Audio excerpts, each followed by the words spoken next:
Ciao a tutti e benvenuti in questo nuovo video di Nero Corvino. Allora ragazzi, nuova programmazione di video, ecco, come vi ho anticipato su Instagram e in realtà ho anche aggiornato il banner di YouTube, ci sarà un solo video a settimana. Questa programmazione perdurerà per tutta la durata dell'estate e probabilmente anche per, diciamo, la sessione autunnale futura, perché appunto per esigenze universitarie purtroppo mi ritrovo a dover ridurre la programmazione, quindi devo fare un passo indietro perché mi rendo conto di non potercela fare. Ovviamente, per non perdervi i video, potete attivare tranquillamente la campanellina che trovate accanto alla scritta del canale oppure accanto al tassellino di iscriviti. In questo modo potete rimanere sempre aggiornati per quanto riguarda le nuove uscite dei nuovi video. In questo modo non vi perderete nessun nuovo video e se volete potete anche iscrivervi per coloro che non sono iscritti. Ovviamente, se avete piacere, mi trovate sia su Instagram sia su Facebook sempre con Nero Corvino, oppure giù nell'info box trovate tutti i link utili che vi riportano ai miei social. Detto questo, di cosa parliamo oggi? Allora ragazze, oggi parliamo del riso, parliamo degli impieghi che vengono fatti di questa sostanza e vediamo come viene preparata, come viene impiegata per la nostra pelle e per i nostri capelli. Vi anticipo che in questo video non vedrete la preparazione di ogni singolo trattamento che si fa con il riso, ma la vedrete la settimana prossima in un altro video dedicato, perché altrimenti questo video sarebbe diventato un lungometraggio e non sarebbe stato il caso. Allora ragazze, da cosa viene questa ideona di adoperare il riso all'interno della hair care e anche della skin care? Ebbene, deriva dalla cultura giapponese. Come molti di voi sanno, le donne giapponesi sono conosciute nel mondo anche per la bellezza delle chiome delle donne giapponesi. Ovviamente un amore che negli anni si è un po' dissipato, perché adesso con l'avvento appunto dell'era del consumismo anche loro si sono un po' arrese ai prodotti, ecco, commerciali, ma sicuramente la cultura giapponese è custode di moltissimi segreti di bellezza. L'impiego appunto del riso, che credo che riguardi esclusivamente appunto la preparazione dell'acqua di riso, è un trattamento che si chiama Yusuru. Ecco, coloro che parlano il giapponese, comunque che hanno conoscenza della lingua, sicuramente potranno correggermi. Io lo leggo nello stesso modo in cui viene scritto, è la parola che sta ad indicare questo tipo di impiego. Il riso viene utilizzato sia attraverso la preparazione dell'acqua di riso, sia attraverso la preparazione della crema di riso e sia in realtà anche attraverso la preparazione del GAR, che è il gel di amido di riso. Ora, la prossima settimana nel video che vedrete voi vedrete la preparazione dell'acqua di riso e la preparazione della crema di riso. Non vi farò vedere la preparazione del GAR perché in realtà, che ci crediate o no, è da 2 anni che io disperatamente cerco in tutti i supermercati l'amido di riso, che sembra essere introvabile. Cioè, è più facile trovare il sacro graal piuttosto che trovare l'amido di riso. Ora non so quante altre persone abbiano avuto la mia stessa difficoltà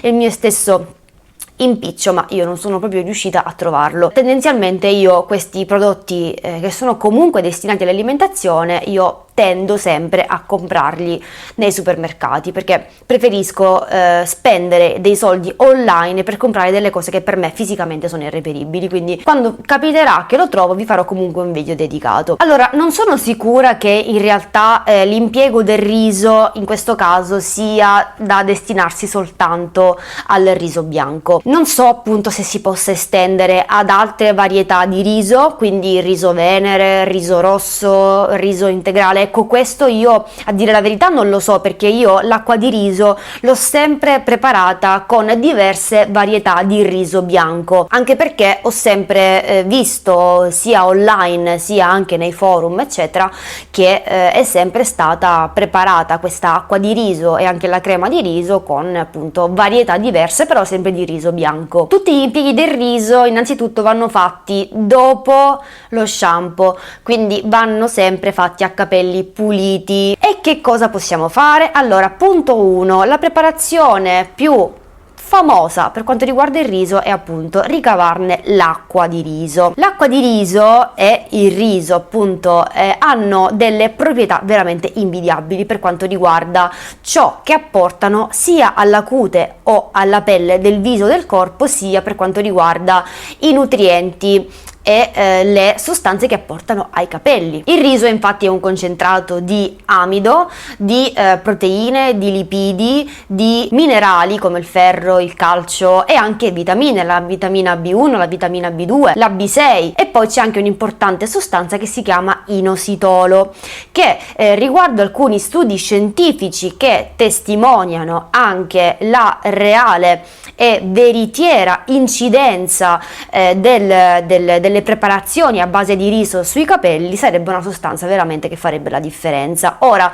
quest'acqua di riso, prima di addentrarci all'interno delle dinamiche di preparazione, è stata sottoposta negli anni a diverse ricerche scientifiche e a diverse verifiche che andrebbero a confermare che effettivamente ha un'incidenza e ha degli effetti conclamati quando viene utilizzata in modo costante e in modo ovviamente duraturo all'interno delle nostre routine. Quindi, come dico sempre io, una noce nel sacco non fa rumore. Quello che voi dovete fare, e questo vale per tutto, vale per i gel, vale per l'alimentazione, vale per le sostanze che utilizziamo sui nostri capelli, sulla nostra pelle, quello che fa la differenza è il continuo costante e mirato di una sostanza sui nostri capelli o sulla nostra pelle. Ecco, una sola volta, una tantum, non ha mai cambiato le sorti di niente, di nessuno. Infatti, anche per quanto riguarda la dieta, non è che si ingrassa da Natale a Capodanno, ma si ingrassa da Capodanno a Natale. La stessa cosa succede con i trattamenti naturali. Tutte queste sostanze che ovviamente sono concentrate all'interno del GAR, all'interno della crema di riso e all'interno dell'acqua di riso in maggiore o in minore concentrazione a seconda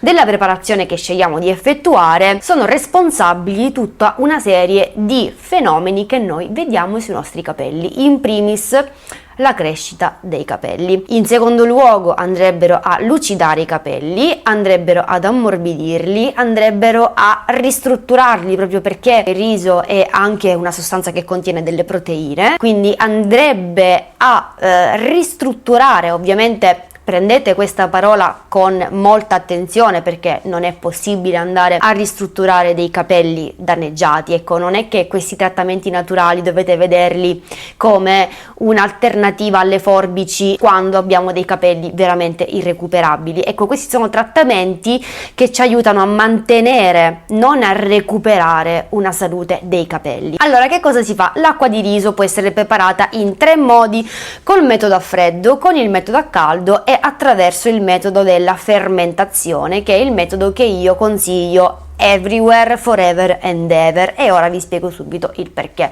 Innanzitutto, col metodo a caldo andiamo a ricavare l'acqua di riso attraverso la bollitura del riso. Quando voi ad esempio dovete preparare del riso in bianco o che condirete poi in un secondo momento, quindi non è che dovete fare il risotto, dovete prepararlo con una discreta quantità di acqua, quindi far bollire il riso in una bella pentola di acqua, ecco, in modo tale che il riso venga sciacquato durante la cottura e che quindi l'acqua non sia proprio concentratissima ma sia bella diluita. E ovviamente la preparazione va fatta senza l'aggiunta di sale. A quel punto, quando il riso è ben cotto, scolerete il riso, che ovviamente potete destinare all'alimentazione, e conserverete l'acqua di cottura. Quest'acqua di cottura, una volta che sarà raffreddata, la potete utilizzare sia come impacco da tenere dopo lo shampoo per circa mezz'ora in posa, oppure anche come risciacquo acido addizionata magari al limone o all'aceto per lucidare i vostri capelli. Ovviamente l'acqua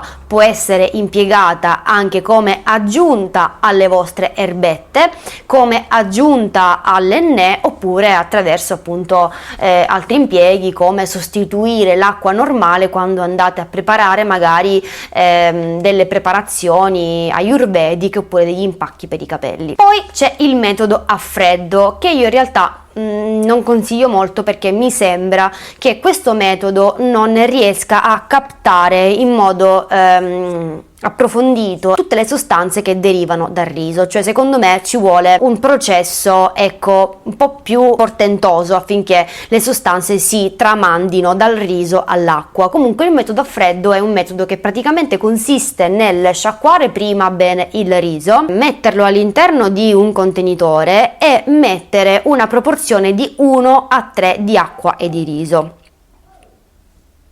Utilizzate ad esempio un bicchiere di riso bianco e 3 bicchieri di acqua. Dovete lasciare per 30 minuti il riso in ammollo a questa quantità di acqua, dopodiché scolare, ecco, il riso e utilizzare l'acqua dentro il quale il riso è stato lasciato per 30 minuti.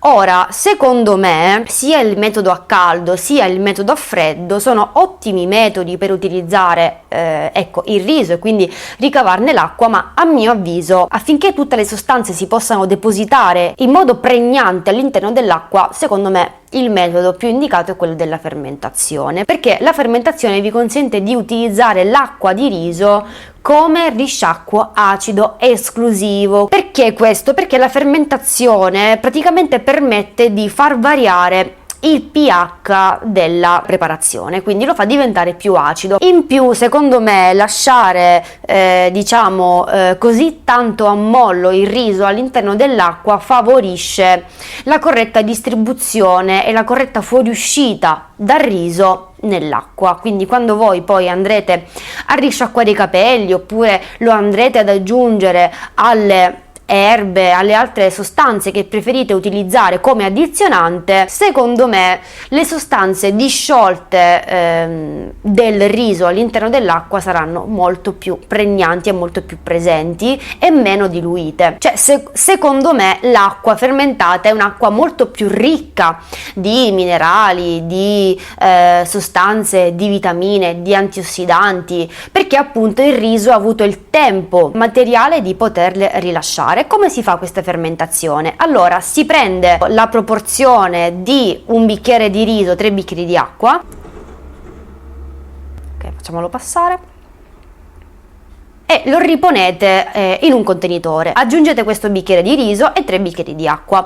Lo mettete in frigo e lo lasciate fermentare per 48 ore. Al termine di queste 48 ore l'acqua avrà acquisito tutti i nutrienti, le sostanze del riso e si sarà acidificata. Quindi in questo caso potete utilizzarlo come risciacquo esclusivo, come ultimo risciacquo acido. Ovviamente grazie alla sua ricchezza di nutrienti all'interno e di sostanze disciolte potrà essere utilizzata come tonico per la pelle e come anche trattamento appunto ringiovanente, perché il riso utilizzato sulla pelle è molto anti-age, quindi occhio, magari potete adoperare questa sostanza anche per la vostra skin care. Chiaramente se l'acqua di riso che ricavate è molto concentrata, la vedete proprio biancastra, molto cupa, potete tranquillamente diluirla con dell'acqua. Ecco, dipende a vostra discrezione. Chiaramente se l'acqua dovesse contenere dei detriti del riso, delle piccole pagliuzzette che possono darvi fastidio e rimanere sui capelli, prima di utilizzarla la potete filtrare. Prendete un colino, un calzino, un fazzoletto di stoffa e potete andare a filtrare l'acqua, così eliminando tutti i residui che possono appunto restare un po' in giro all'interno dell'acqua di riso. Per la crema di riso invece e anche per il GAR sono utilizzati proprio come maschera, diciamo così, alla fine dello shampoo, un po' come quando noi facciamo non so, tipo il gel idratanti o facciamo gli impacchi di erbe. Allo stesso modo va impiegato sia il GAR sia la crema di riso. La crema di riso è molto facile da preparare, perché basta praticamente far bollire il riso all'interno appunto di una quantità adeguata di acqua, lo lasciate scuocere, proprio lo lasciate lì dentro. Infatti per questo vi dico aggiungete molta acqua, perché comunque con la cottura lunga, che poi lunga, diciamo che tendenzialmente il riso ha bisogno di 10 minuti per risultare al dente, voi cuocetelo per 20 minuti, ecco, deve proprio essere scotto. Una volta che il riso è scotto e che l'acqua chiaramente non deve essersi assorbita, ecco, cercate di mettere una quantità di acqua che poi evaporando in cottura comunque ne rimane un bel po', ecco. E poi andate a frullare tutto con il mixer, con il mini pimer, ecco, con il frullatore ad immersione, e create questa crema, questa sorta di balsamo che andate poi ad applicare sulla vostra chioma a capelli puliti. Allo stesso modo il GAR lo si può preparare nello stesso modo in cui si prepara il gel di amido di mais. Di solito l'amido di riso è venduto a chicchi, quindi dovete sciogliere all'interno di un pentolino questi chicchi con dell'acqua. Una volta che si sono sciolti lo fate cuocere, lui si addensa, lo lasciate intiepidire, ecco, anche la crema di riso chiaramente va fatta intiepidire, e poi lo applicate nello stesso identico modo.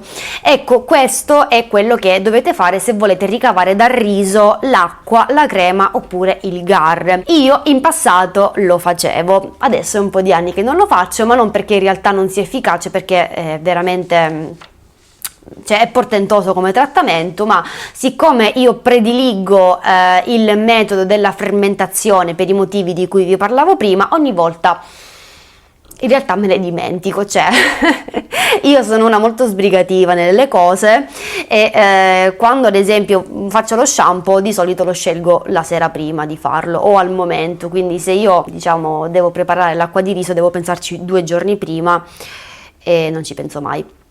Quindi alla fine non la uso mai, ma veramente è un ottimo trattamento, quindi se lo provate fatemelo sapere, e se lo avete provato fatemi sapere qui sotto nei commenti come vi è sembrato e se magari è una cosa che avete introdotto all'interno della vostra routine. Scusatemi, si era spenta la videocamera. Detto questo, io spero di non avervi annoiato. Ovviamente scrivetemi le vostre esperienze giù nei commenti, io sono veramente molto curiosa di leggere anche le vostre esperienze e ovviamente di rispondere ai vostri commenti. Io vi ringrazio per essere state con me, vi saluto e noi ci vediamo al prossimo video.